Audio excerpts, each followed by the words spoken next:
Nah, akhirnya kita bisa berkumpul bersama para perupa-perupa lain dari berbagai lintas teknik, ya, lintas media dalam satu pameran yang diikat dalam Sapa Kristiani ini. Nah, kesan-kesannya pameran ini menantang kita untuk ke depannya, untuk dibikin di dalam acara yang lebih besar dan melibatkan jumlah yang lebih banyak lagi. Itu aja kesan-kesan saya untuk pameran ini. Terima kasih. Ya, terima kasih Mas Edi Kungken. Dan tiba waktunya untuk Mas Wisnu memberikan sepatah dua patah kata sebagai Ketua Panitia Pelaksanaan acara selama Sapa Kristiani. Silahkan Mas Wisnu. Selamat siang semuanya, salam sejahtera. Segala puji syukur ya, kita sudah melangsungkan kegiatan Festival Sapa Kristiani hingga di penghujungnya akhirnya perasaannya antara senang tapi juga sedih karena harus berakhir. Tapi kita yakin bahwa tahun depan akan berlanjut dan niscaya bahwa kegiatan ini harus lebih dikembangkan lagi. Harapan kita nanti banyak melibatkan banyak pihak ya, dan makin luas, artinya pesan-pesan Sapa Kristiani ini boleh lebih universal, boleh lebih dibaca oleh banyak kalangan, boleh dinikmati, boleh memberi kontribusi tentang baik secara estetikanya maupun juga nilai-nilai yang tumbuh, yang dihidupi dari kekristenan. Nah, ini yang paling penting bahwa kita bisa menghayati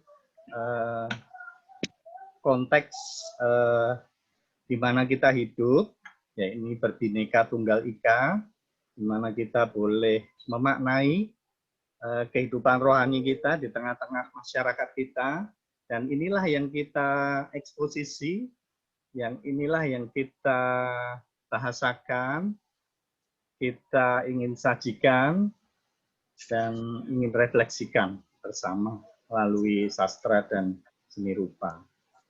Ya.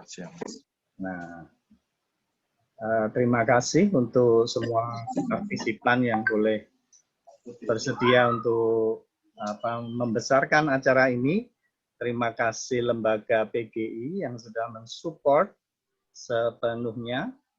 Lalu terima kasih untuk teman-teman yang di garis depan ini, terutama yang mewujudkan festival ini sehingga boleh berlangsung walaupun di tengah pandemi, di tengah tantangan pandemi yang ada, kita tetap bisa berfestival, bisa menikmati, bisa merayakan, dan bisa mensyukuri rahmat Tuhan dalam kehidupan ini. Demikian, mari kita sambut dengan antusias ke depannya bahwa festival ini niscaya kita kembangkan lagi. Demikian sambutan dari saya mewakili tim Sapa Kristiani 2021. Tuhan memberkati. Terima kasih Mas Wisnu Sasongko sebagai Ketua Panitia Pelaksanaan Acara Sapa Kristiani. Dan kita akan lanjut ke pembicaraan tentang estetika dan gereja, dalam hal ini oleh Romo Muji Sutrisno SJ. Dan beliau mungkin akan menyampaikan langsung tentang estetika dan gereja sebagai perupa sekaligus sebagai rohaniawan. Monggo, Romo. Ya, selamat siang. Apa suara saya bisa didengar semua? Bisa, Romo. Ya, bisa, Romo. Siap. Bisa, jelas. Oke. Jadi saya mulai saja. Terima kasih untuk Sapa Kristiani yang menghibur kita para seniman ini. Lalu saya mulai aja dengan tema. Kehidupan kita ini maha kaya, anugerah Tuhan. Dan tugas seniman, estetika adalah memuliakan kehidupan itu sendiri. Nah, kita tahu kehidupan dibagi dalam 3 atau 4 ranah atau bidang. 1, yang benar, digarap oleh ilmu pengetahuan sebagai kebenaran. Yang suci, digarap oleh religiusitas dan agama. Yang indah, digarap oleh estetika dan seni. Lalu satu lagi, yang baik digarap oleh etika, maupun sebagai, kalau bahasa Latin itu, ens. Ens itu adalah satu, ens itu kehidupan. Itu sekaligus harus verum, bahasa Latin indah, verum benar, pulcrum indah, kemudian sacrum itu suci, dan satu lagi bonum. Nah, ketika kita misalnya pakai estetika dalam dialog dengan seniman yang beda agama, Romangun, Gus Dur selalu bilang bahwa Romangun ini beda agama, tapi kita satu keimanan, satu religiusitas. Maka dialog estetika sebagai bagian dari sacrum gerejani dengan yang Muslim, itu adalah lewat yang paling dalam dari kita semua, yaitu religiusitas itu sendiri. Nah, di situ, di majalah Basis 2 bulan yang lalu, saya nulis mengenai Paskah. Coba, puisi Subagio Sastrowardoyo, waktu di Amerika, dia bisa mengungkapkan, ketika kata fried chicken itu, dagingnya itu memelas sekali untuk orang-orang yang di sana itu lapar segala macam nggak dapat itu. Lalu dia ingat Paskahnya Kristiani. Paskah untuk Karel Anwar juga Isa itu tubuh mengucur darah. Ya. Lalu terakhir Jokpin dia bisa membuat 2 puisi. Dan satu adalah Paskah celana yang dijahit oleh Ibu Maria. Yang terakhir untuk COVID dan tenaga medik semuanya dia membuat itu La Pietà. Nah, La Pietà ini saya gambar banyak. Kenapa? Karena waktu saya di Roma, sabbatical, saya gambar itu. Dan sebenarnya dalam La Pietà Michelangelo itu terletak teologi Kristiani yang dahsyat sekali. Kalau Anda lihat, Maria memangku jenazah Yesus yang sudah meninggal, yang sudah wafat. Dia adalah betul-betul tidak punya apa-apa. Tapi justru kasihnya dalam Paskah mau mati disalib dan wafat di pangkuan Ibu Maria itu mau ditunjukkan. Lihatlah kasih Allah itu. Mau menebus dengan mati disalib sampai dia memberikan hidupnya itu supaya apa? Dan Michelangelo membuat patung ekspresi Ibu Maria itu begitu cantik. Itulah inkarnasi. Itulah penebusan. Itulah Natal sampai Paskah. Jadi Allah yang kasih itu dengan menebus dan menjadi manusia dan mati disalib, dia masuk ke dunia supaya kita dimuliakan. Seperti Maria dibuat cantik sekali. Itu contoh aja bagaimana sebuah religiusitas mesti dipahami dari luar untuk bisa menangkap itu. Kalau hanya dipahami patungnya, La Pietà, itu artinya adalah bela rasa. Kalau hanya dibaca La Pietà bahasa Itali itu, orang tidak akan bisa menangkap teologinya itu. Dengan kata lain, yang nomor 2 mau saya katakan, kita dalam seni estetika itu selalu ada yang tersirat, tapi sekaligus juga ada yang tersurat. Nah, pada pameran ini semua, dan gereja itu memakai suratan, memakai seni rupa untuk mengungkapkan ini loh, fungsinya dari estetika itu. Anda berikan contoh pada waktunya, misalnya lukisan kitab suci dipakai untuk katekese. Lalu patung-patung diungkapkan untuk menunjukkan siapa Allah itu sendiri.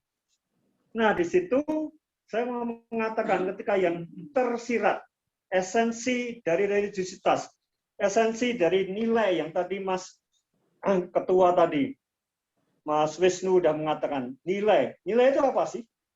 Nilai adalah yang baik, yang benar, yang suci tadi, yang diungkapkan. Jadi nilai itu tidak akan bisa terbaca dari luar, tapi diungkapkan lewat laku, lewat ekspresi keluar, lewat yang tersurat. Nah, di situ muncul persoalan, saya masuk yang ketiga, yaitu inkulturasi. Saya ingat sekali, ketika Gregorius Siddhartha, pematung yang membuat patung dahsyat di MPR itu, lalu pahlawan revolusi itu, ya, itu dia membuat patung, dia membuat salib Jawa, ya salib Jawa. Tapi ketika dipamerkan di daerah Jawa Tengah, ditolak. Lu Gusti Yesus kok Jawa, Tuhan kok Jawa itu inkulturasinya.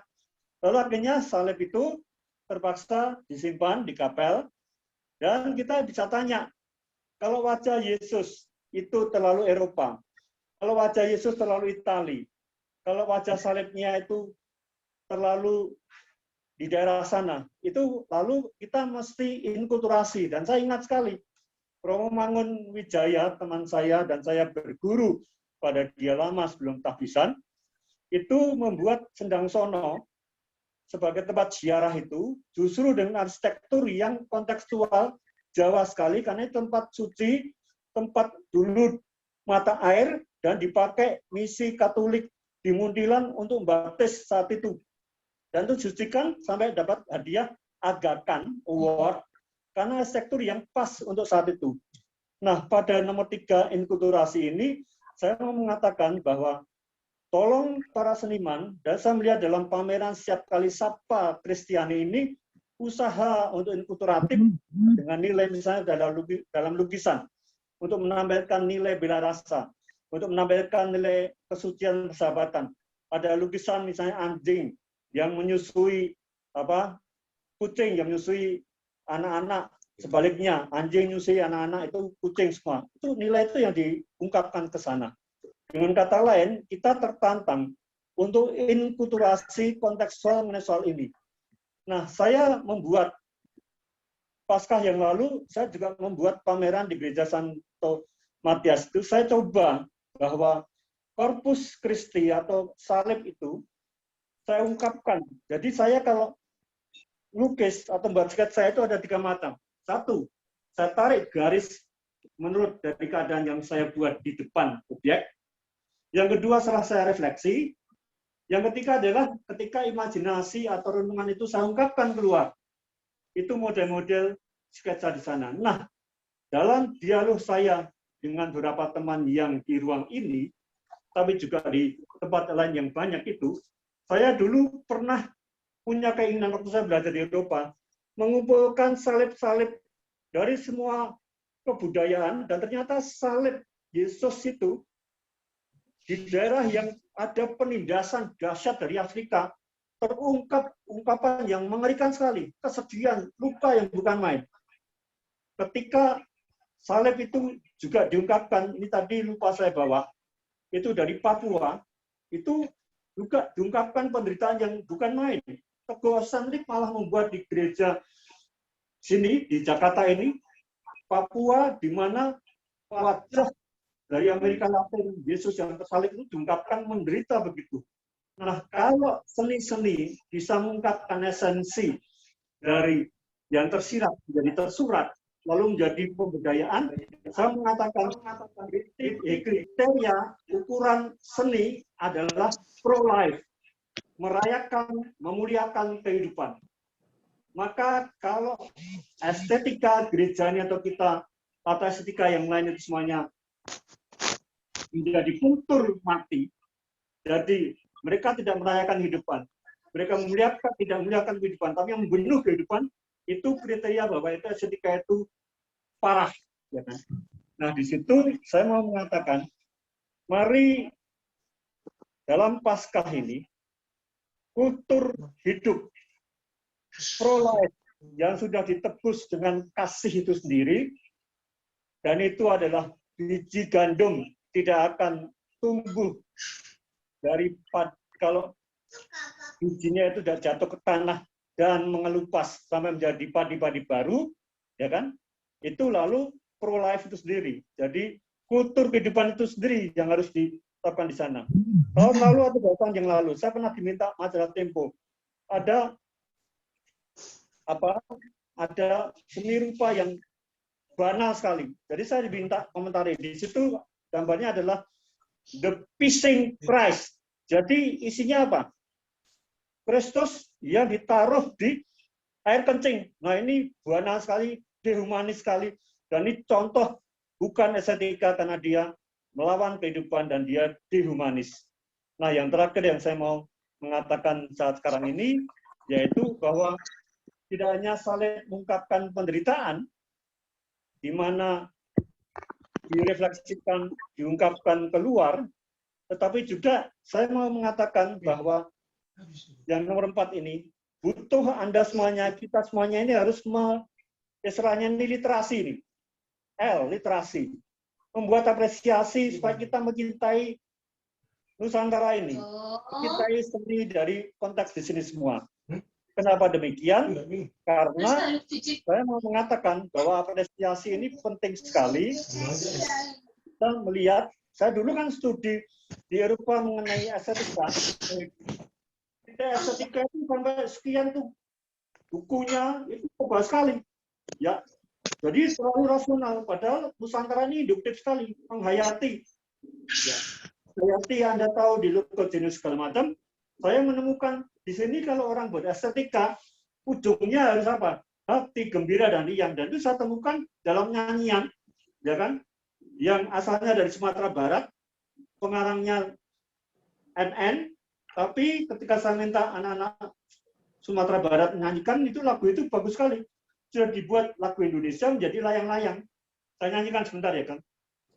Ku ambil bulu sebatang, ku potong sama panjang, ku raut dan ku timbang dengan benang, ku jadikan layang-layang, bermain, berlari, bermain layang-layang, bermain ku bawa ke tanah lapang. Endingnya apa? Hati gembira dan riang. Nah, hanya ketika lagu, hanya ketika nyanyi, ketika ekspresi seni dari gereja ini menghidupkan, membuat kita dalam situasi pandemi ini encouraging, ya maka saya juga nulis sketsa dengan doa encouraging, jangan discouraging lagi itu. Kenapa? Karena intinya kita harus hati gembira dan riang. Inilah yang mau saya ungkapkan. Jadi kita harus pro-life, membuat semuanya gembira, dan itu juga mesti masuk dan wilayahnya ke arah sana sendiri. Ya, sekian dulu. Ya, terima kasih Romo Muji. Ada paparan yang cukup menarik dan sangat penting bagi kita yang memang berkecimpung di dunia kesenian. Dan ini hal yang perlu kita hayati ya, tidak hanya secara teks tapi kita harus masuk di dalam wilayah penghayatan dan dilakukan. Gimana Mas Edi Kungken? Merespon. Terima kasih ya. Iya, saya mendengar uraian Romo tadi luar biasa. Langsung saya dibawa bahwa mengapa di masa pandemi ini kegiatan-kegiatan pameran lukisan itu ternyata marak sekali. Mungkin karena ada dorongan untuk itu tadi, pro kehidupan tadi. Pandemi berlangsung secara global, dialami oleh seluruh umat, seluruh manusia di bumi. Tetapi itu pandemi tidak bisa menghentikan dorongan manusia untuk menyatakan rasa gembira lewat karya seni. Pandemi membuat kita tinggal di rumah, berdiam di rumah, tapi setelah setahun lewat, akhirnya kita menumpahkan perasaan-perasaan kita atau persepsi atau cara kita melihat setahun pandemi ini. Di tengah kesulitan, di tengah berbagai hal yang memberatkan hati, itu ternyata bisa dilawan, bisa disikapi dengan berkarya seni. Jadi saya tersentuh sekali dengan uraian Romo tadi yang tentang patung Pieta. Yesus yang rusak seluruh tubuhnya, Allah yang sempurna, Allah yang maha sempurna itu rela rusak tubuhnya untuk memuliakan manusia tadi itu. Menyelamatkan manusia yang dari rusak itu menjadi indah sekali yang diwakili oleh secara fisik Maria itu. Nah itu luar biasa. Itu tanggapan saya terhadap uraian Romo tadi, bagaimana Indonesia sendiri punya kebudayaan yang sangat kaya tentang perayaan kehidupan lewat estetika. Itu aja Mas Gogor. Ya, terima kasih Mas Edi. Dan saat ini juga Bapak Pendeta Jacqueline F.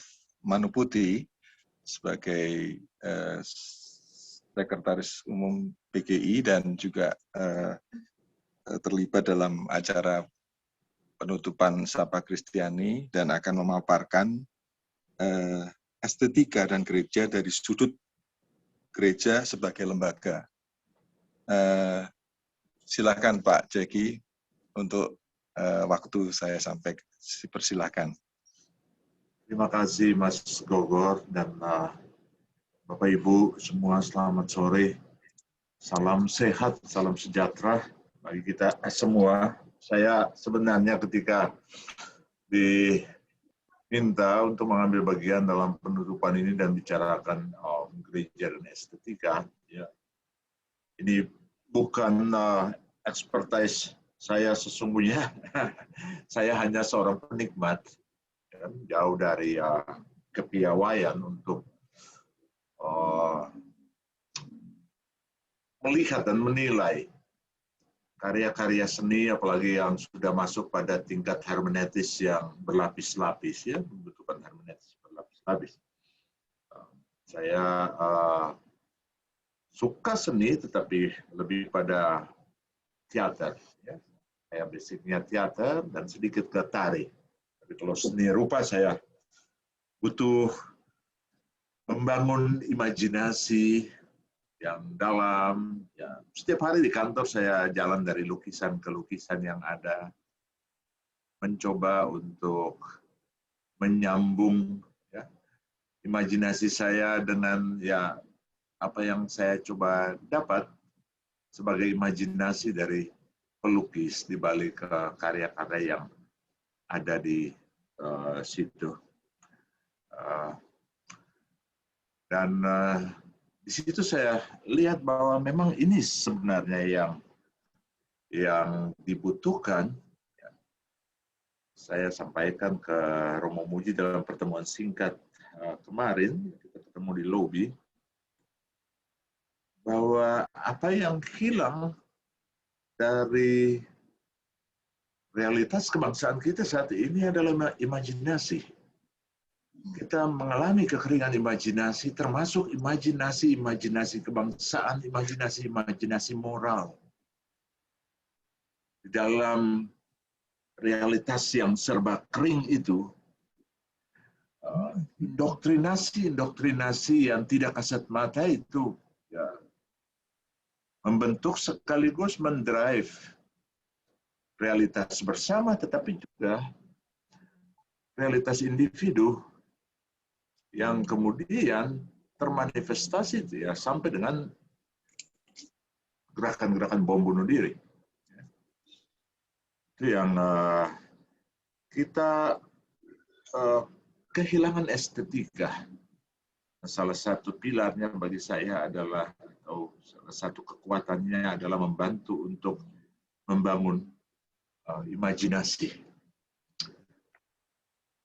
Nah, saya melihat dalam perjumpaan saya dengan lukisan ke lukisan apa yang disampaikan tadi oleh Romo Muji, benar. Romo Muji ini dosen saya di Driarkara dulu, dosen estetika.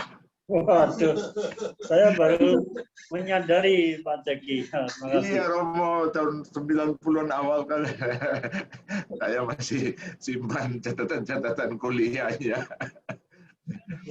Dan ya, saya merasa ini bekerja untuk memasuki lapisan hermeneutis dan membangun imajinasi pada setiap lapisan merupakan kerja yang memang sungguh menggairahkan. sangat memperkaya jiwa dan menyegarkan. Dan saya ya rasa ini yang memang harus kita scale up dan perbanyak ya untuk menyegarkan kita di dalam ruang hidup yang dari waktu ke waktu memerangkap kita dengan cara berpikir positivistik ya, dan terkadang menjadi sangat monolitik. Sulit membayangkan masa depan anak-anak kita jika mereka bertumbuh tanpa rangsangan ini. Dan gereja sendiri ya kita semua tahu persis gereja dan estetika Kristen itu perjalanan yang tidak bisa dilepas pisahkan. Karena Alkitab mengenal Allah yang berinkarnasi, firman menjadi daging disebut.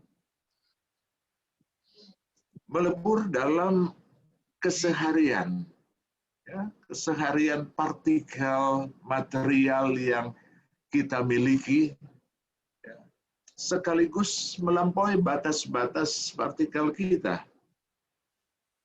Nah, kita dengan sendirinya mengalami dan menghidupi partikel Allah dalam keseharian kita sehari-hari, kita merayakannya juga di dalam ritual manusia, alam dengan segala ekspresi dan cara beradanya bisa menjadi media yang mengantar kita kepada Allah.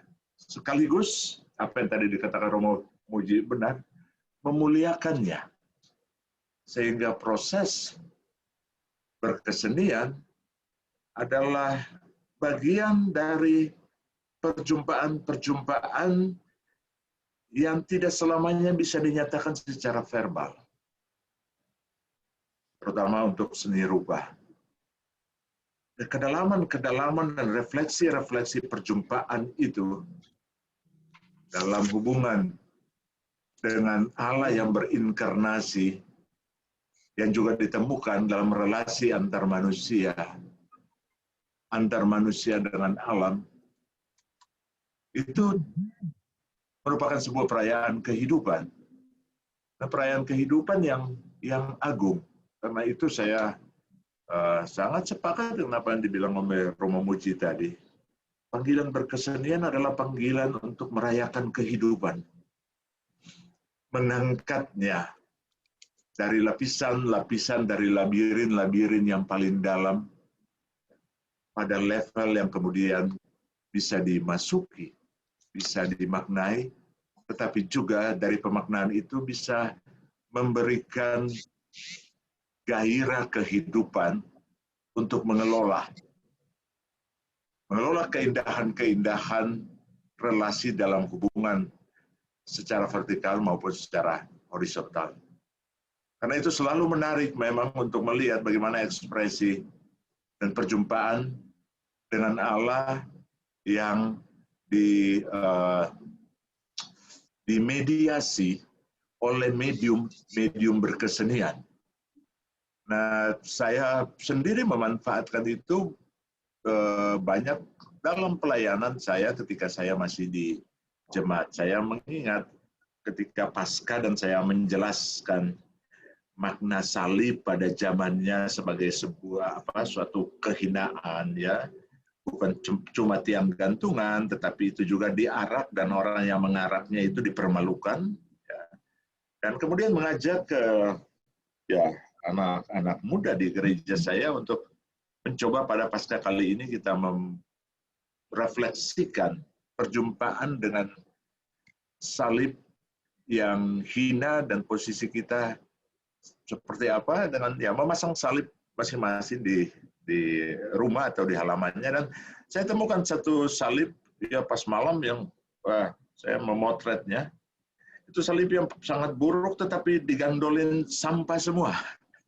Ada kaleng-kaleng bekas, ada macam-macam sampah di situ. Lalu di bawahnya dia cuma tulis pendek ditaruh di situ, ya, lampu teplok itu digantung yang pakai minyak, ya, dan itu betul-betul sangat menambah ambience dari salib itu ketika dipotret. Ya, salib ini membersihkan kita.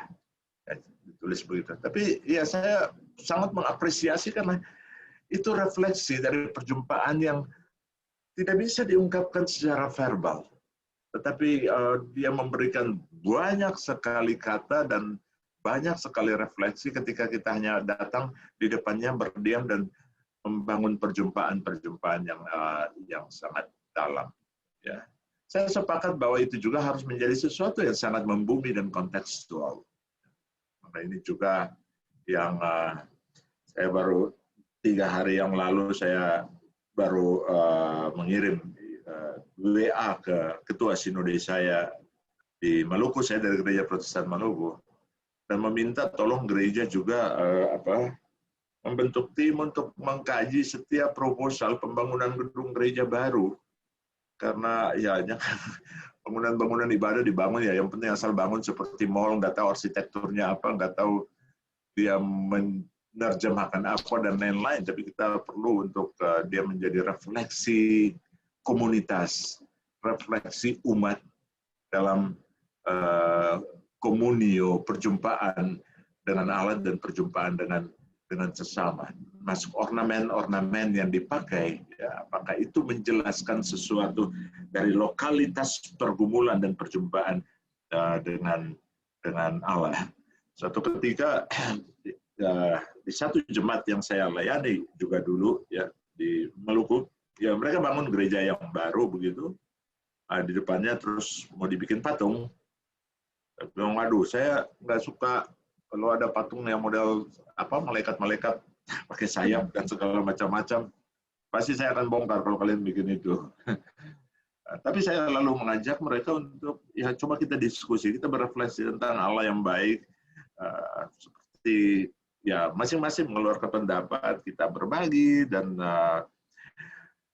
lalu keluarlah ide untuk membuat Allah itu seperti seorang ibu Papa Lele, ibu yang biasa jualan di sana seperti inang-inang di Batak, ya, menggendong beberapa anaknya dengan kain sambil membawa tempayang dan ya dibikin air yang keluar di situ, dan itu tadi ditaruh di halaman gereja, ya, dan air yang selalu keluar dari tempayang, ibu-ibu yang menggendong anak dan dibawa juga anak, ya, dan diberikan judul Allah yang menggendong, ya, itu dari nama gereja, terus patungnya seperti itu. Jadi itu saya merasa menjadi, oh ini sangat kuat, ya. Kita merefleksikan perjumpaan dengan Allah dalam keseharian kita dan membangun medium, menciptakan medium untuk mengekspresikan itu dengan cara yang membuat siapa saja di dalam lokalitas itu mengidentikan dirinya menjadi sangat dekat, berjumpa, dan merayakan perjumpaan itu di dalam keseharian. Saya kira di situ lalu panggilan gereja setiap saat untuk membantu umat berjumpa secara verbal dengan Allah, tetapi juga secara non-verbal dengan menggunakan medium dan media, ya, yang bisa mengekspresikan kedalaman iman di dalam realitas sehari-hari. Nah, saya berharap kemarin Pak Ketua, Pak Gomar juga sudah menyampaikan pokok-pokok pikirannya. Kemarin saya nggak sempat ikut karena saya lagi berangkat kemarin. Nah, saya dalam perayaan Festival Sasa dan Rupa Kristiani ini juga kami bincang di kantor ini mesti lagi dilakukan secara kontinu. Kami lihat memang situasi pandemik membatasi orang untuk datang. Ada banyak yang memberikan respons ketika saya naikkan ke sosial media saya untuk melakukan digitalisasi terhadap hal ini. Tetapi by design ini memang harus dilanjutkan, dan gereja sendiri dan PGI sendiri harus mendorong ini untuk waktu-waktu tahun-tahun yang akan datang. Karena dulu pernah selalu ya sebelum sidang raya itu ada pekan komunikasi dan seni Kristen, itu biasa dilakukan selama 1 minggu. saya terlibat 1-2 kali. Jadi itu mulai dari teater, semua ekspresi berkesenian dibikin di lokasi sekitar persidangan selama 1 minggu. Dan sekarang itu tidak ada lagi atau menjadi sangat terbatas. Tapi kami berharap ini bisa merangsang, ya proses-proses ini bisa merangsang untuk ke depan kita mengembangkan lagi ya bahasa-bahasa nonverbal dari gereja dan memperbanyaknya, ya bahasa-bahasa yang mengantar umat untuk refleksi-refleksi yang sangat dalam. Nah, kita juga melaksanakan Festival Sastra dan Rupa Kristiani ini di tengah situasi pandemik, ya, dalam kemudian paling terakhir situasi bencana di NTT, ya, saya mendengar tadi dari staf bahwa beberapa pelukis dan perupa bersedia melelang lukisannya dan membagi hasilnya dengan korban bencana di NTT. Kami sangat mengapresiasi dan sangat berterima kasih untuk itu. Salah seorang ketua sinode di NTT misalnya, sebelum Paskah kemarin ketika saya naikkan lukisan-lukisan ini meminta katalog, ya, dan menanyakan harganya bagaimana dan lain-lain.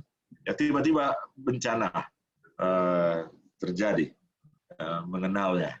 Hingga saya tersentuh sekali ketika ada yang disampaikan bahwa akan ada lelang lukisan juga kemudian untuk membantu saudara-saudara di NTT, ya, dan saya kira ini juga panggilan berkeseniannya adalah membantu untuk merubah ya kemungkinan bermutasinya pandemi menjadi epidemi keputusasaan, ya, dan dalam situasi dan kondisi seperti ini proses-proses menjadi sesama bagi yang lain akan sangat berarti.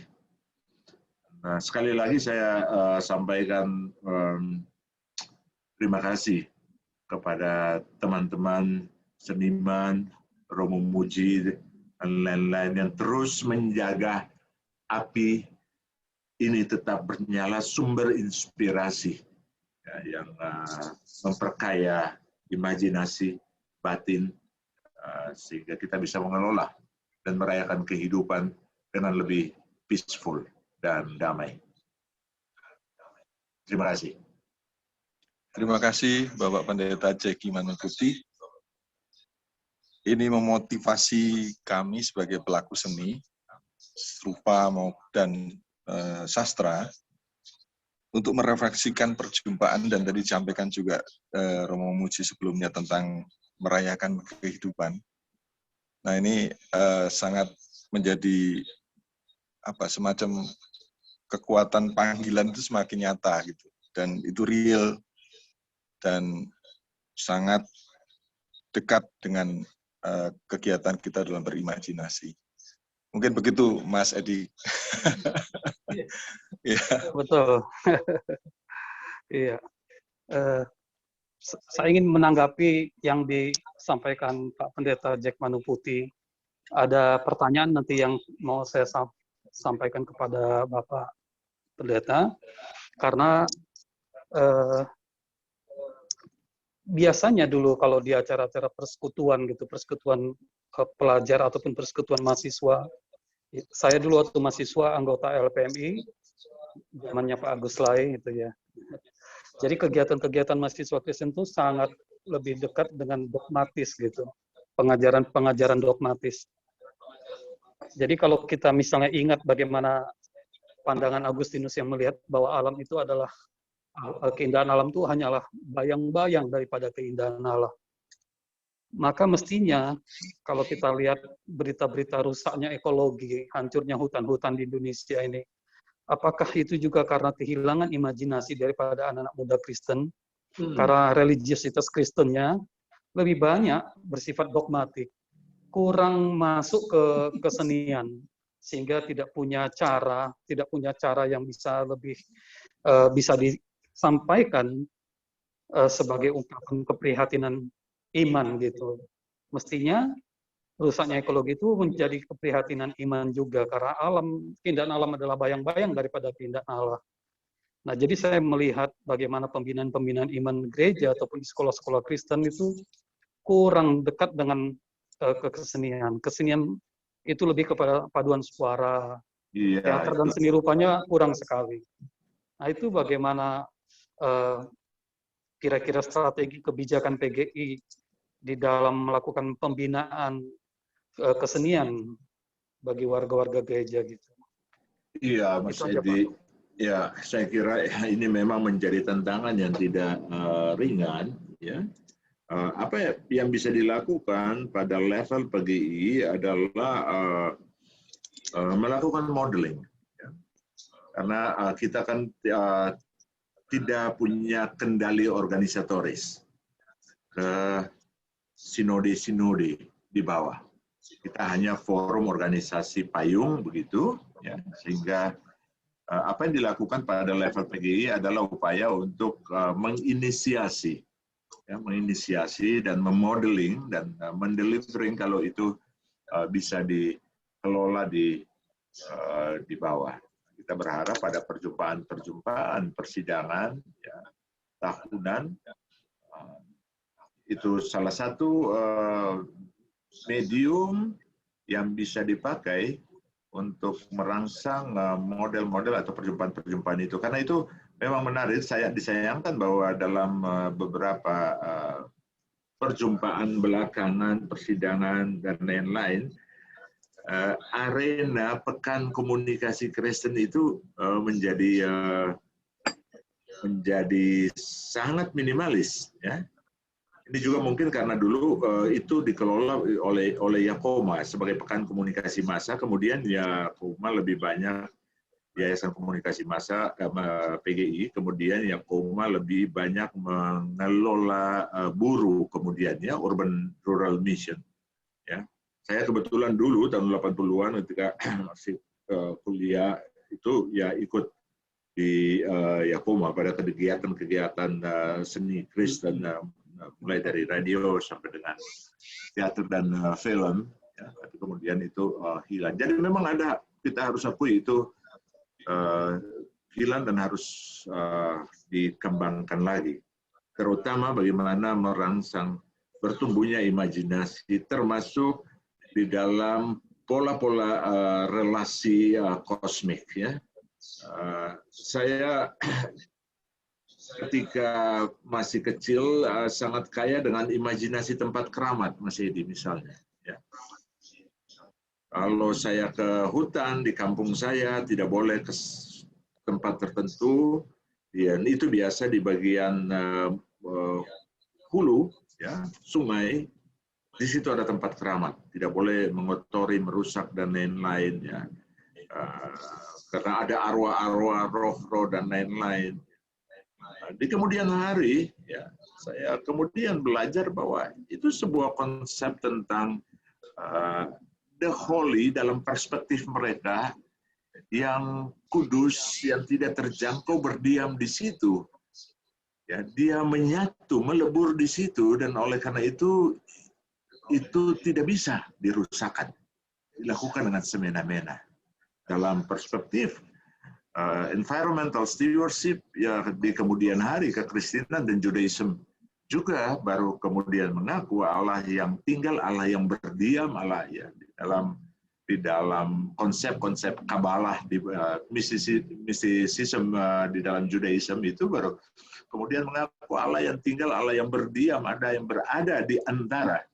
Ya, saya pernah membuat satu monolog untuk protes lingkungan waktu itu, judulnya siasat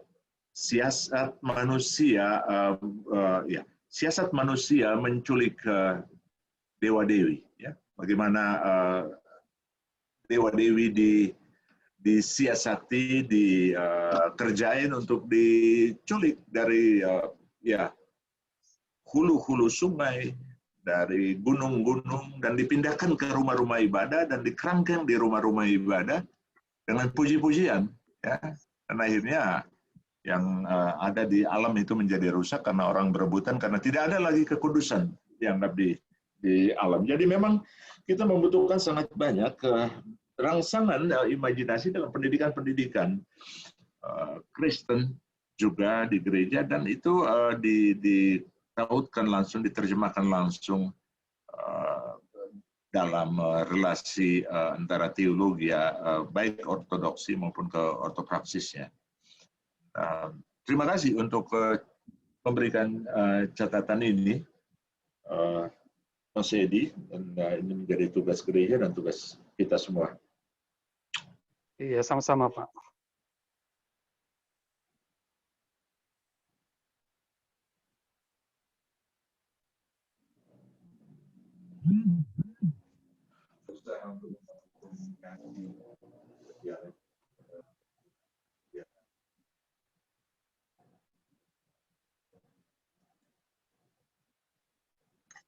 Mas Gogor suaranya. Gogor masih di mute. Hostnya. Maaf. Terima kasih Bapak Pendeta Jeki Maniputri untuk komunikasi yang disampaikan lewat juga pertanyaan Mas Edi Kungken yang memberikan suasana dialek atau komunikasi yang dalam diskusi kali ini. Dan tiba saatnya lanjut ke sesi ketiga, yaitu yang disampaikan oleh Mbak Francisca JS tentang estetika arsitektur gereja, dan akan nanti dilanjutkan dengan sebuah puisi, Mbak ya. Silakan Mbak Francisca. Shalom semuanya. Shalom. Saya akan coba share screen dari materi saya.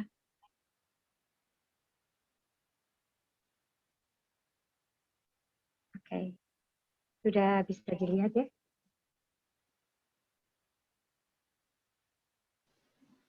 Belum ya?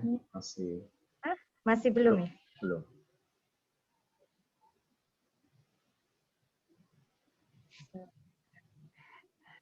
Bentar ya. Share screen. Oh, direkam mungkin. Nggak apa-apa sih. Maksudnya nggak. Hilang ini gimana? Belum ya, Mas? Belum. Share screen-nya di mana ya?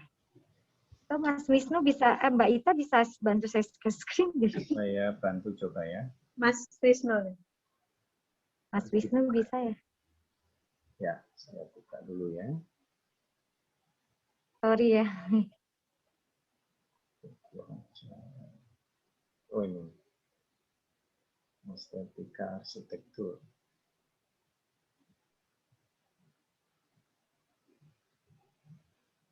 Gimana sih?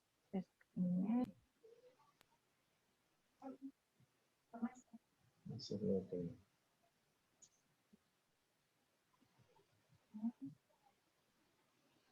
Wah, ini filenya, sorry, filenya nggak sempurna. Oh, ini sudah nih.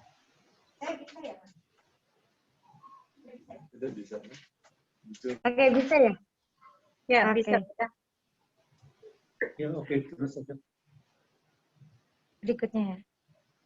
Arsitektur, estetika arsitektur gereja menjadi sesuatu yang kadang dibicarakan penting dan tidak penting, terutama pada masa-masa sebelum pandemi ini kan kita tidak melihat ya urgensinya begitu berkembangnya doktrin tentang Allah hadir dimanapun. Jadi itu sesuatu yang memudahkan orang. Estetika perlu lagi nggak sih dalam arsitektur gereja?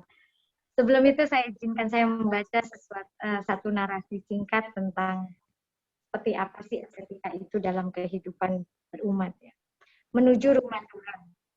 Matahari belum juga sempurna memunculkan sinarnya. Hari masih gelap, jarum jam menunjukkan pukul 6 waktu Indonesia Barat. Bunyi lonceng gereja berdentang, tanda peribadatan hari Minggu akan segera dimulai. Para umat menggunakan baju rapi dan bersih. Gas melangkah, menaiki anak tangga, memasuki pintu gereja berbentuk setengah lingkaran yang besar. Kokoh membentuk sebuah lorong menuju ruang perantara. Pintu ini di bawah menara yang mempertemukan garis panjang dan lebar pada dinding muka. Ada dinding tebal, membentuk persegi panjang, menjulang tinggi, menjadi dinding bagian muka depan. Bagian atas persegi, dari sisi kanan membentuk segitiga yang luas, turut memperindah permukaan dinding depan gereja. Memasuki ruang utama peribadatan, dibangun menjulang tinggi, luas, dan bagian atas berbentuk setengah lingkaran, memanjang dari dinding awal bangunan sampai ujung tembok akhir mimbar. Asa dibawa memasuki satu bangunan dengan rasa hikmat, tersadari betapa kecilnya diri. Ini adalah satu narasi yang saya buat mengenai bagaimana memasuki satu rumah ibadah yang saat itu diinspirasi dari gereja Zebaot. Dalam narasi ini akan diketemukan bagaimana pertemuan garis, pertemuan bentuk, segi panjang, segitiga, komposisi bentuk dari besar, kecil, dan semuanya. Ini adalah satu pengetahuan kognitif. Saya akan mulai dulu gereja secara etimologi. Sebenarnya saya juga belum, karena ini ada pimpinan-pimpinan gereja mungkin udah paham sekali. Tapi kita akan mulai tetap ya, bahwa gereja ini tidak ditemukan memang dalam bahasa Indonesianya kata gereja. Tapi kalau dalam kata di Alkitab, baik terjemahan Indonesia ataupun dalam bahasa Inggris itu church ya. Dan kemudian gereja sendiri kalau di bahasa Indonesia itu diambil dari kata Portugis igreja. Dan ini adalah suatu bahasa Portugis pun serapan dari bahasa Latin yang diserap dari bahasa Yunani ecclesia. Artinya yang dipanggil keluar. John Rothman juga menuliskan berdasarkan pendekatan penggunaan kata church dalam bahasa Skotlandia adalah Kirche dan juga bahasa Jermannya Kirche. Memiliki akar kata Yunani yaitu dari Kyrios yang artinya milik Tuhan. Ada satu prinsip dasar dalam kata gereja ini secara etimologis, jadi bukan cuma sekedar bangunan tempat beribadah gitu loh. Ada dasar teologisnya yang kuat bahwa mengatakan ini adalah milik Tuhan, adalah ini suatu bangunan yang tidak sesederhana suatu bangunan yang dibangun cuma orang bisa datang. Gereja harus kita pahami juga merupakan entitas dari khusus yang melekat bagi komunitas Kristen pada saat ini ya. Dan gereja juga sebagai bukan berupa sekedar bangunan saja, tapi juga merupakan dipahami sebagai komunitas ya, karena dari akar kata tadi itu adalah sebuah komunitas. Kalau itu sebuah komunitas, kedepannya akan terus terbangun namanya membutuhkan sarana pertemuan umatnya untuk berkomunikasi dengan Tuhan dan terkoneksi dengan sesama umat lainnya. Artinya ada dua, yaitu secara vertikal dan secara horizontal. Itulah kenapa keberadaan gereja dalam bangunan ibadah dengan segala bentuk arsitekturnya dan segala peribadatan umat Kristen menjadi pokok penting yang tidak dapat diabaikan oleh komunitas Kristen. Nah ini menjelaskan banget bahwa dari akar kata saja bahwa ada sesuatu yang sangat penting terintegrasi dengan bangunan gereja ini sendiri. Dengan demikian gereja sebagai bangunan ini dipengaruhi dari organisasi dan juga dari organ pandangan gereja itu dipengaruhi secara organisasi. Kalau gereja Katolik Ortodok misalnya punya pemahaman atau doktrin mengenai Bunda Maria, maka akan hadir elemen-elemen estetis yang terkait dengan demikian. Demikian juga dengan gereja Zebaot yang saya contoh ambil, misalnya itu adalah aliran Calvinis. Maka yang hadir adalah doktrin-doktrin yang terkait dengan Calvinis. Nah, kenapa ini menjadi sangat suatu bangunan gereja akan erat dengan doktrin gereja itu secara organisasi dan juga pemahaman mereka sebagai sebuah komunitas atau organisasinya itu. Nah, bangunan gereja yang menurut pandangan Margaret Fisher sendiri, bahwa kita pahami bahwa gereja adalah bangunan sebagai sebuah pengakuan dalam batu dan kayu, dan batu bata dari kebangkitan spiritual. Hal tersebut merupakan memori kolektif dari wawasan spiritualnya. sebuah bangunan gereja akan mengingatkan pribadi yang berinteraksi di dalamnya tentang apa yang diketahui dan juga memberitahu bahwa kemungkinan pintu terayun terbuka lagi tetap ada. Artinya bahwa keterbukaan pintu pun bukan sekedar cuma keterbukaan pintu, tapi ada suatu pemahaman yang lebih besar dalam satu ruang-ruang ibadah yang tempatnya sakral ini. Yaitu menjadikan suatu pemahaman bahwa ini menjadi ingatan. Membangun di dalam suatu deep memory kita. Orang yang datang itu jadi punya ingatan atau mengalami sensasi ya. Kalau tadi saya bilang sama Romo Puji bahwa kita akan apa yang kita alami itu ditangkap oleh sensasi persepsi kita. Apa yang di sekeliling kita itu akan tertangkap oleh sensasi persepsi kita. Itu yang akan menjadi memori kita paling dalam. Demikian cuma buka pintu dan tutup pintu dalam sebuah bangunan beribadat seperti gereja itu menjadi suatu pemahaman yang begitu mendalam, yaitu sesuatu yang bisa berkata tentang pengampunan. Di mana Allah selalu membuka pengampunan. Hanya lewat suatu esensi pintu dibuka dan ditutup. Nah, bangunan gereja jadi bukan sekedar bangunan, bukan suatu tempat semata yang dibentuk oleh struktur material, namun menjadi tempat dengan membawa pada radikal ingatan bagi komunitasnya yang terkait dalam iman kekristenan. Dan pandangan Jennifer Clark juga tidak berbeda jauh. Di sini menjelaskan juga bahwa bangunan gereja dimaknai lebih dari sekedar bangunan seperti pada umumnya. Mewakili harapan spiritual generasi yang dikenal dan tidak dikenal. Jadi kalau kita melihat gereja, itu ada satu pengharapan bahwa masa ini dan masa yang akan datang. Anak-anak, ada satu kebangunan rohani di sana yang itu akan berlangsung bukan pada titik ini aja, tapi terus sepanjang masa. Nah, bangunan gereja ini membawa dalam bentuknya yang sesuai dengan tujuan keagamaan. Jadi nilai-nilai keagamaan, baik itu yang dianutnya, doktrinnya, itu memang sangat berpengaruh. Tadi seperti yang Pak Jeki bilang, bahwa itu mempengaruhi, doktrin itu sangat erat banget. Dan bangunan gereja memiliki peran penting dalam mendukung mempertahankan ingatan agama dalam jemaat, pribadi, dan masyarakat. Ingatan-ingatan ini adalah memori yang memiliki posisi atau duduk sebagai platform yang saling berhubungan dalam konteks relasi di dalam komunitasnya dan dapat memicu berbagai kondisi, baik ketegangan, seperti kita pahami ada perpecahan di dalam gereja, terus kemudian perpindahan, kita ingat, kita pernah gereja di sana loh, gitu kan ya, sekarang pindah ke sini. Terus kemudian ada juga penutupan, kita juga akan lihat gereja, kayak misalnya Hagia Sophia saat ini, itu kita sangat ingat sekali bagaimana ditutup dan bagaimana juga ada perubahan-perubahannya ya. Nah, ini ingatan-ingatan ini akan memicu dan membentuk pola baru. Akhirnya kita berusaha menyesuaikan, membangun sesuatu yang baru lagi dari ingatan-ingatan masa lalu ini, ingatan-ingatan yang dibangun sepanjang masa itu. Dan bangunan gereja juga adalah tempat regenerasi, pemulihan, dan pengakuan akan memori Kristen bagi komunitas maupun individu.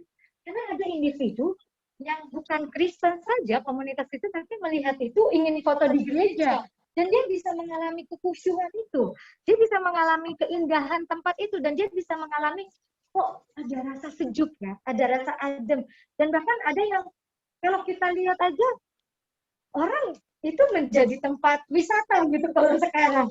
Apalagi di kota-kota tua dan segala macam, pengen foto dong di gereja ini. Nah, itu bisa individu siapapun. Dan disitulah terpasang nilai-nilai kekristenan dalam bangunan itu. Dan itu bisa membawa suatu pemulihan, bahkan pemulihan jiwa. Saya punya pengalaman pribadi, saya pernah datang dalam kehidupan yang kalut, lalu saya satu titik itu datang ke gereja katedral yang dekat stasiun Bogor. Dan saya cuma duduk di situ, itu membawa hanyut, walaupun saya Kristen ya, tapi saya membawa hanyut dan saya ingat sama Tuhan kembali, aku ingin balik padamu Tuhan. Nah, ini ada satu pemulihan yang tadi semua bentuknya bangunan, ada ornamen-ornamen yang melengkapinya. Jadi ini yang harus kita lihat bahwa bangunan sebagai gereja bukan sesimpel bangunan.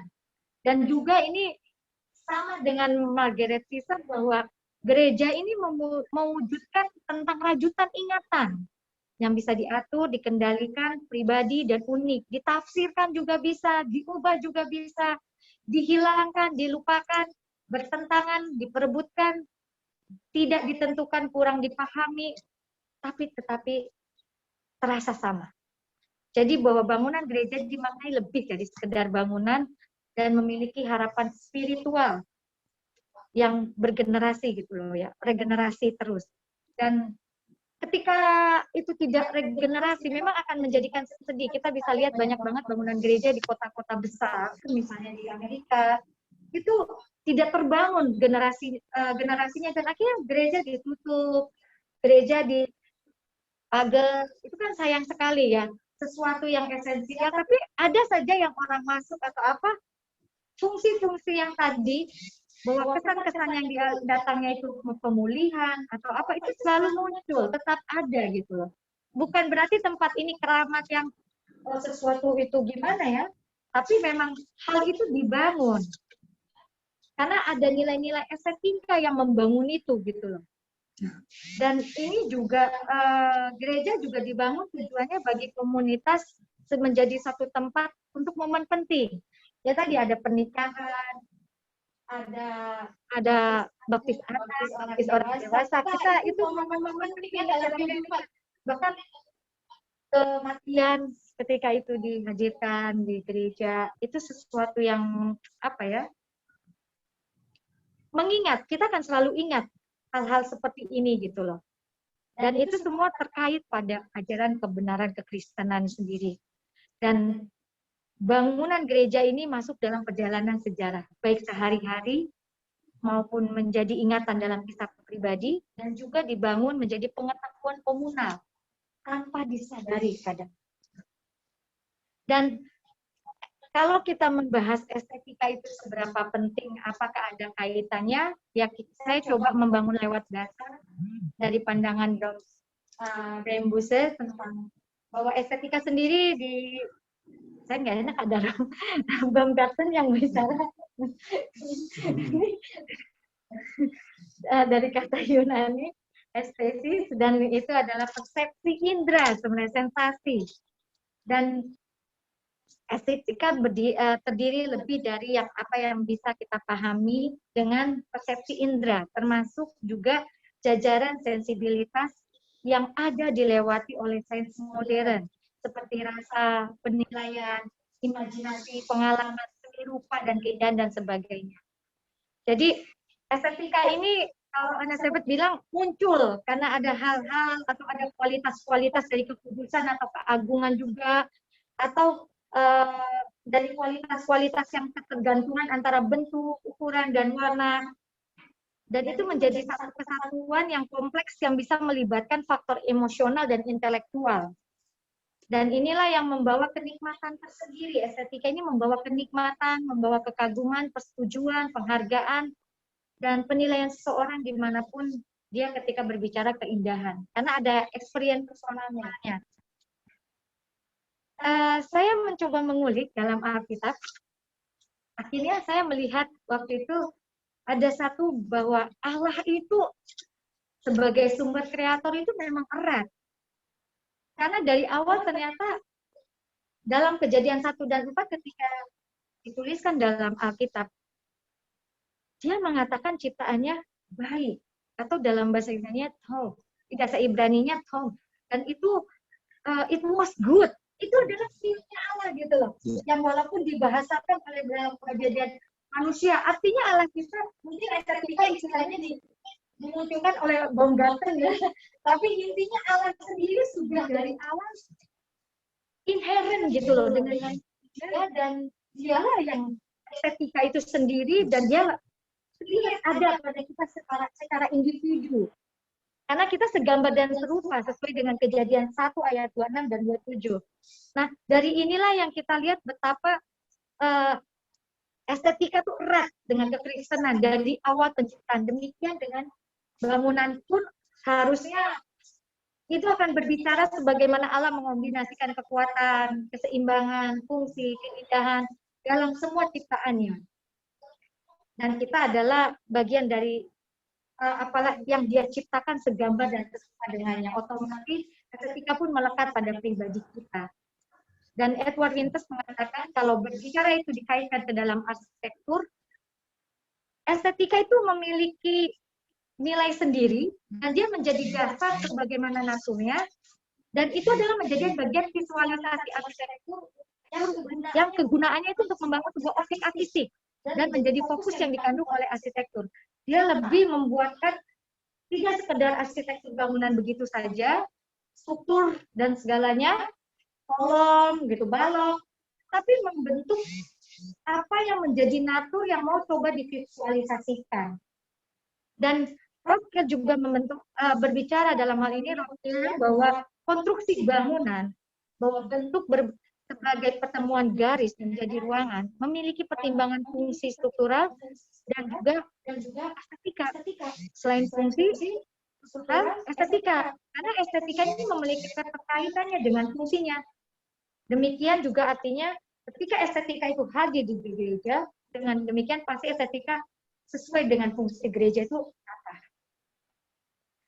Nah, lanjut berikutnya adalah bahwa estetika pada bangunan gereja ini akan melihatkan bahwa estetika pada lingkungan ibadah hadir dalam pola dasar yang memiliki kualitas dan atmosfer yang menanamkan unsur-unsur fisik dengan makna spiritual. Dimulai dari gerbang, jalan, tempat menjadi metafora untuk pencarian pencerahan spiritual. Buat saya estetika itu menjadi bagian penting, menjadi jalur tempat untuk menyisipkan simbol dan tanda sebagai kontribusi dalam arsitektur dan menjadi terhadap kualitas ruang terbuka. Estetika pada arsitektur gereja juga memiliki makna teologis. Jadi tidak sekedar blok persegi 4. Setiap bangunan gereja pasti ada punya dasar teologisnya yang dibangun. Doktrinnya yang dibangun dalam sini. Dan itu tervisualisasi setiap sudut elemen bangunan gereja. Untuk menghadirkan, dimaksudkan untuk menghadirkan ajaran, pemahaman, nilai yang dipahami oleh komunitas itu sebagai representatif dari tubuh Kristus. Dan ini selipan estetika yang disajikan dalam bentuk simbolik dari nilai arsitektur ini memberikan sebuah kesadaran yang mendalam, menjadi sungguhan bagi indera manusia mendapatkan kesan kesakralan dari sebuah makna dalam peribadatan. Saya coba baca sedikit ya. Kumasuki rumahmu, kurasakan kebersamaan dalam umat, kurasakan kebersamaan denganmu. Ini rasa-rasa yang berusaha dibangun biasanya. Inilah estetika arsitektur gereja yang disajikan dalam konten yang bersifat simbolik, membawa masuk dalam kesadaran akan tanda, menjadi sebuah ingatan dari rasa, dan membawa suasana ketenangan dan kekhusyuan peribadatan. Ruang ini menjadi ruang pertemuan, seperti tadi Pak Jeki bilang, bahwa pertemuan dengan Tuhan, dan menikmati kepersekutuan dengan Tuhan dan sesama. Terima kasih, Tuhan Yesus memberkati, dan saya akan coba bacakan satu puisi berdekatan dengan Paskah. Maka saya bacakan puisi ini terkait dengan Paskah seperti temanya. Yoman. Golgota waktu itu. Waktu itu, kayu salib mulai melukiskan diri dari debu dan pada debu dari kerikil. Mengubah warna debu dan kerikil menggelap sebagian. Ungkapan kata demi kata meloncat dari mulut-mulut. Yang liris sayu pun berbisik terhimpit ketakutan. Hujatan keluar deras menghujami nuraninya. Waktu itu, Yesus diam. Mulutnya hanya digunakan untuk berganti napas. Sesekali menjawab pertanyaan. Tubuhnya tercabik. robek oleh bola besi berduri.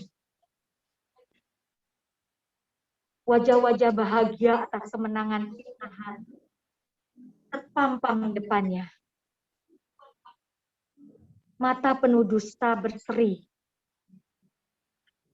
dengan mengunjukkan suara tawa renyah. Hinaan kembali dihunuskan ke jantungnya. Waktu itu, dia tanggalkan puasa karena kasihnya. Tancapan paku dan duri diterima sebagai jalan. Disatukan pada sang kayu dalam pantangan tiang kutukan terhina. Digoreskan pada kayu sisa istilah nyinyiran. Dihujam sebagai sebuah tanda sampai penghujung. Sebuah rancangan dahsyat yang tak pernah dimengerti oleh yang dikasihinya. Akhirnya menutup kelopak lihatnya. Golgota waktu itu, sang awan menghitam menggulung, mengeliuki bumi, empati padanya. Tergoncang lempengan bumi karena terkagetkan. Membelah ketebalan dominasi laknatan. Jiwa-jiwa menyaksi. Mulai bergetar menyaksikannya. Sebuah kerelaan mengumpas kebinasaan. Dia memasuki maut dalam rembukan. Dia merasakan apa yang dirasakan ciptaannya. Bergulat menundukkan kutuk maut. Bagi yang dikasihinya adalah kita. Adalah kita. Golgota waktu itu adalah harapan kehidupan baru. Bagi yang sadar diri akan kelaknatannya. Karena kasihnya, dia merasakan apa yang seharusnya kita rasakan. Amin. Terima kasih. Terima kasih Mbak Francisca, luar biasa. Ditutup dengan sebuah puisi memperingati Jumat Agung dan Paskah. Memandang Yesus sebagai korban untuk penebusan. Dan melihat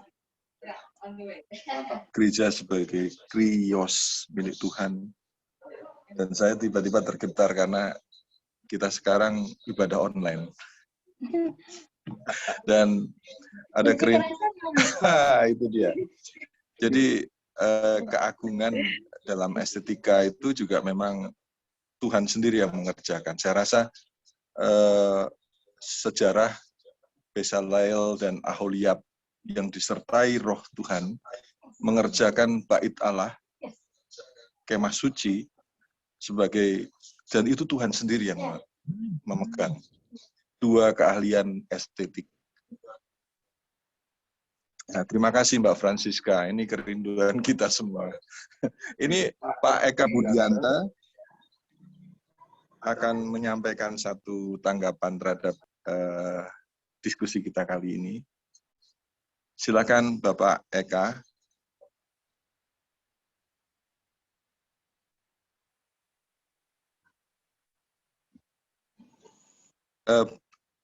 Bapak Eka Budianta, silakan untuk memberikan tanggapan.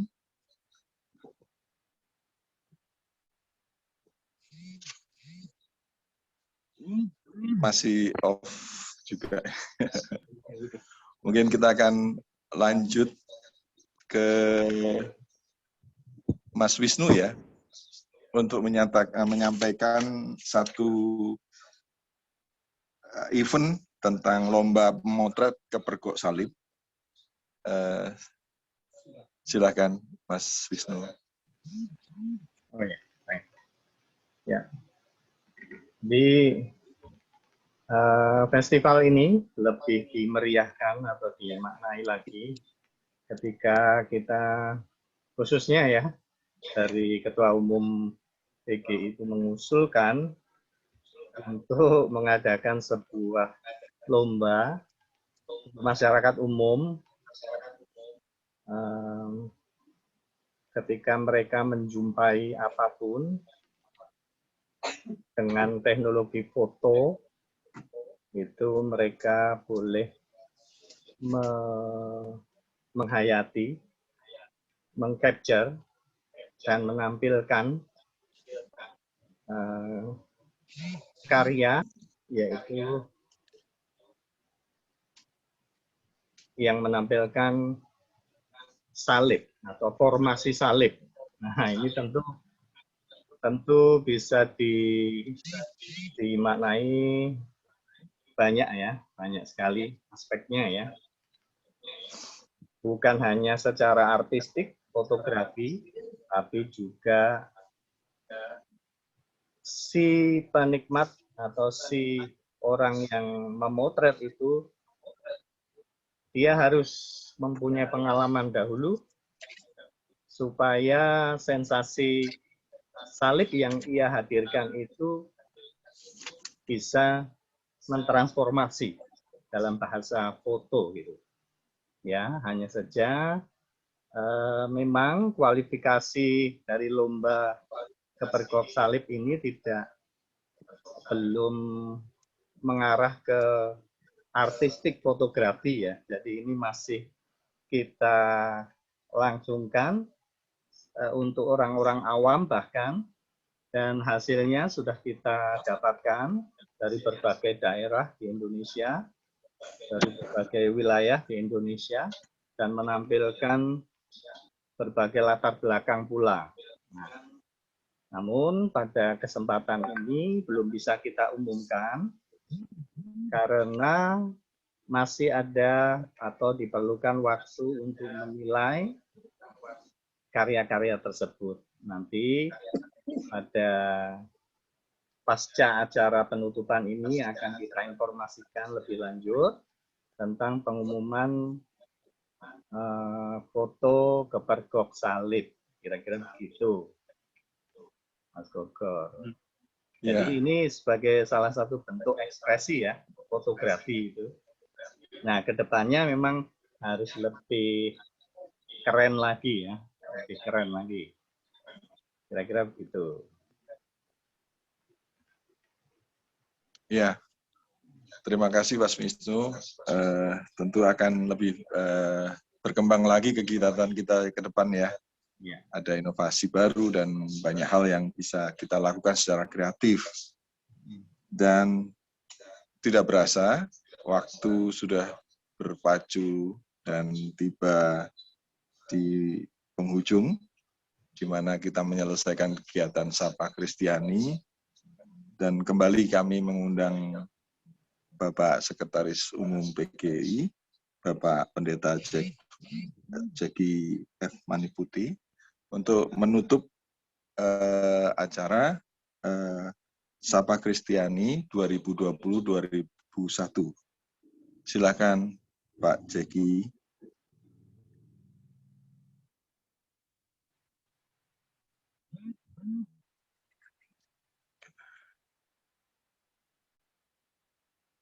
Oh, mungkin masih belum terkontak. Mbak Ita mungkin bisa. Oh, Pak Jeki udah. Ya, maaf Mas. Ya, Pak Jeki. Ini Pak, kita selesai acara Sapa Kristiani dan Pak Jeki akan menutup acara ini. Iya, Mas Gogor dan teman-teman semua, Romo Muji. Ya.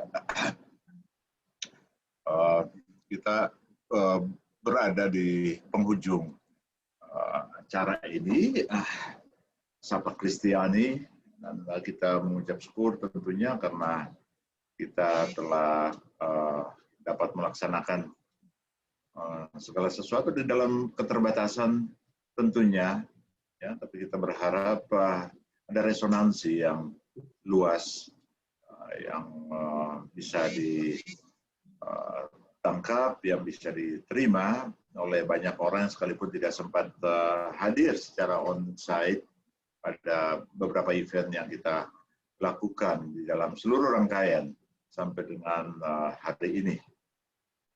Terima kasih juga untuk semua kontribusi yang telah diberikan lewat media dan medium yang disajikan, tetapi juga lewat pengayaan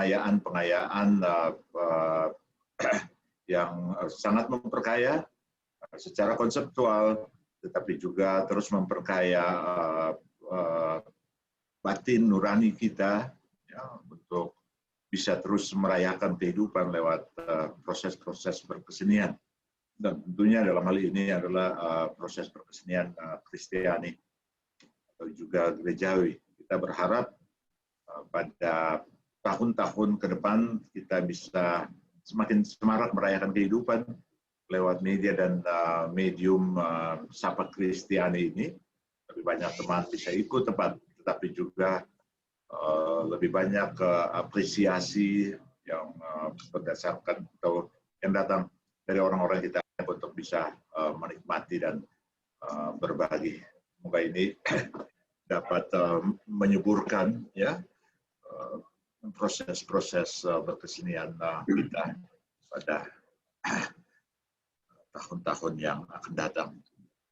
Akhirnya, atas nama Persekutuan Gereja di Indonesia, dengan mengucap syukur kepada Sang Kehidupan, Allah yang berinkarnasi di dalam seluruh keberadaan, keseharian, dan dinamika kita, kita mengucapkan syukur atas pelaksanaan Sabta Kristiani, dan dengan resmi saya menutup, ya, Sapa Kristiani 2021 sambil menaikkan syukur kepada Bapa di Surga. Terima kasih dan selamat sore.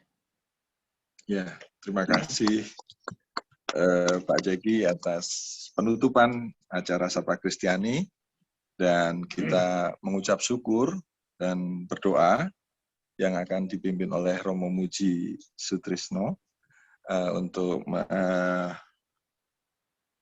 mengucap syukur atas segala hal yang sudah Tuhan karuniakan buat kita semua. Silahkan, Romo. Tuhan Maha Seniman, kami bersyukur kepadamu karena kehidupan anugerah-Mu. Boleh kami syukuri lewat ekspresi, lewat yang tersurat, lewat yang tertulis, lewat lukisan, lewat sastra.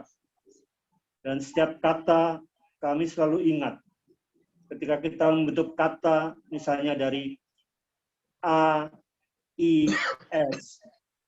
Jadilah itu ais. Kau ciptakan kami untuk mengais-ais kreatif dalam situasi pandemi ini. Tapi kita juga bisa mengubahnya menjadi pesimis dengan mengganti urutannya menjadi SIA. Di situ Tuhan Maha Kehidupan, bantulah ketika kami pesimis, kehilangan asa, dan merasa hidup ini sia-sia, Engkau berikan teladan salib-Mu yang memberi kebangkitan. Dan apapun yang situasinya bersama dengan seluruh bencana yang sedang dialami saudara-saudari kami di wilayah timur, di NTT, dan semua, kami juga bisa peduli dan keluar dari SIA siasa itu menjadi ISA, ISA. Karena dengan ISA kita juga berdialog dengan saudara-saudari Indonesia yang Muslim, Nabi Isa. Dan Isa Al-Masih adalah Yesus Kristus itu sendiri.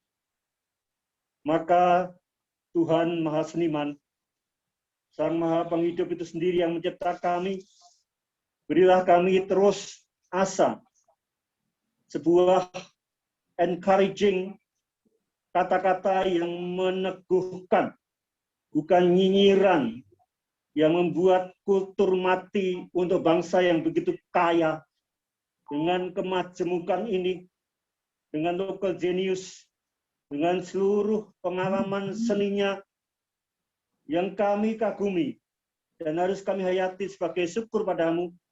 Dan pendiri bangsa sudah mengingatkan, kau berikan kami Pancasila, kau berikan kami tugas awal dalam lagu Indonesia Raya agar kami menjadi pandu-pandu ibuku, pandu-pandu pertiwi.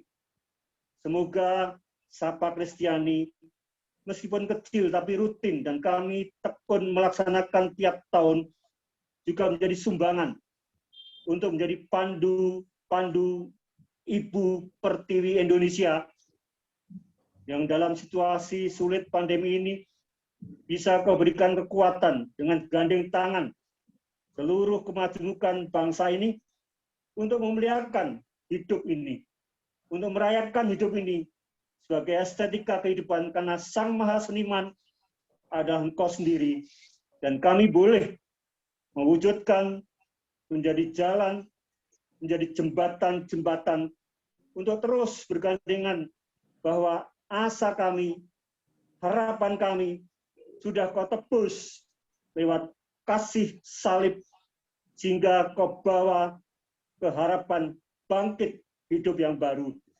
Terima kasih Tuhan, lewat juga panitia yang sudah jerih payah, kerja keras, lewat semua tangan-tangan yang membuat Sapa Kristiani 2021 ini menjadi dalam situasi terbatas, tapi tetap berkata, bersapa, sapa kasih-Mu sendiri.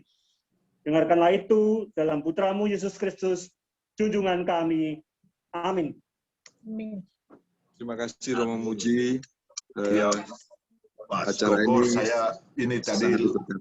lari sebentar karena gempa terjadi di Malang tuh 6,7 skala dan tingkat kerusakannya lumayan, mungkin kalau teman-teman udah dengar. Oh iya, kita tetap berdoa untuk saudara-saudara kita di Nusantara.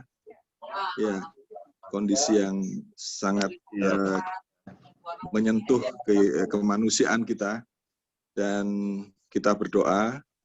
Dan informasi yang baru dapat dari Pak Jeki juga ini sangat mengejutkan ya. Tentunya di tengah-tengah suasana pandemi masih juga ada bencana. Tapi saya percaya Tuhan mengasihi kita semua dan memiliki kehidupan kita semua sebagai milik yang dikasihi. Dan harapan kita hanya kepada Kristus yang memiliki kehidupan kita. Dan kita akhiri acara Sapa Kristiani, dan terima kasih Romo Muji, Bapak Jeki, Mbak Siska, dan teman-teman panitia, Mas Wisnu Sasongko. Mas, kita foto dulu, jangan lupa. Ya? Oh ya, sorry. Mas Wisnu, terus Mas Yoko, dan tim panitia semuanya. Mbak Ita, yang selalu menggaiden kita dari jauh, Mbak Ita. Terima kasih juga Mas Gogor. Oh ya, mau foto dulu ya. Ini siapa yang ini? Saya. Yang memfoto Mas Wisnu. Silakan dibuka. Terima kasih Pak Jeki, Romo Muji, semuanya. Terima kasih semuanya. Terima kasih Romo Muji, Pak Pendeta Jeki. Semuanya. Kita foto dulu ya, tahan dulu. Oh, literasi ya Pak? Oh ya.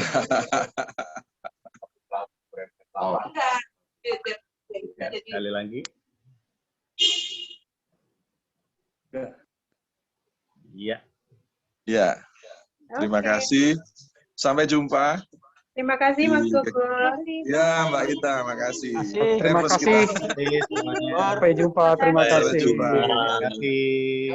2020. Terima kasih. Pak Wisnu. Terima kasih. Terima kasih semua. Terima kasih semua. Terima kasih ya. Terima kasih Jessica.